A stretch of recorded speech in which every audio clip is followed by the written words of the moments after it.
Good evening, Tiger fans, and welcome to Tiger Talk Live. Today we will be interviewing offensive coordinator Coach Pat Konen. Coach, how are you doing today? Good, man. Good to see you. Good to see you, Coach. Transitioning from offensive line to offensive coordinator this year, could you tell us a little bit about the transition and your new job this year? Well, it's a good transition for me. Being an offensive line coach has a lot of responsibility. As you know, they're the forefront of any offense, and coaching 5 out of the 11 players week in and week out really helps you learn the game and prepare you if you do want to become an offensive coordinator. Now the next step, being the offensive coordinator, just really involves a lot of planning, working with Coach Bishop, the head coach, and then working with the coaches that are your support on the offense. You know, Coach Wilson at wide receivers, Coach Gouge with our backs, and Coach Sellers, and then Coach Bishop as well. So it's just a lot more planning, a lot more paperwork, and a lot more communication with the other assistants. But going from O-line to OC is probably the best way to transition from any position coach to coordinatorship.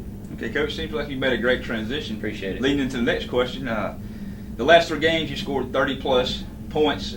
Any keys to the success this year? Well, I'm going to put it all on the kids.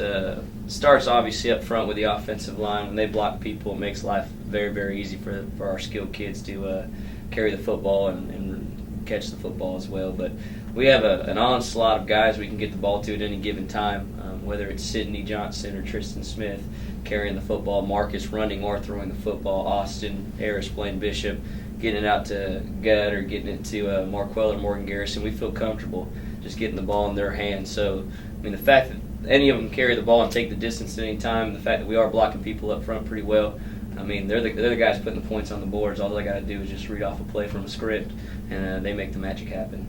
Sounds good, Coach. Coming in this week against Ringo, key region matchup, coming in 1-0. This could be a key match to determine first place or second. What defense do they run, and what do you look for to attack this evening?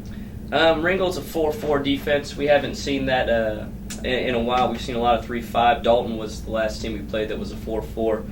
3-5 kind of seems to be the hot thing around here these days. But they bring some challenging things we haven't seen. That 4-4 front gives us an extra down lineman. They play with one less backer, and they're a cover 3 over the top.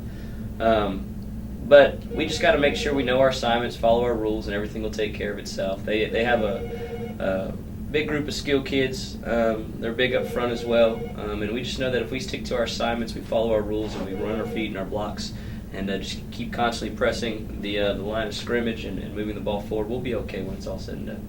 Okay, Coach, look forward to seeing you tonight. Appreciate you, Coach. Go Tigers.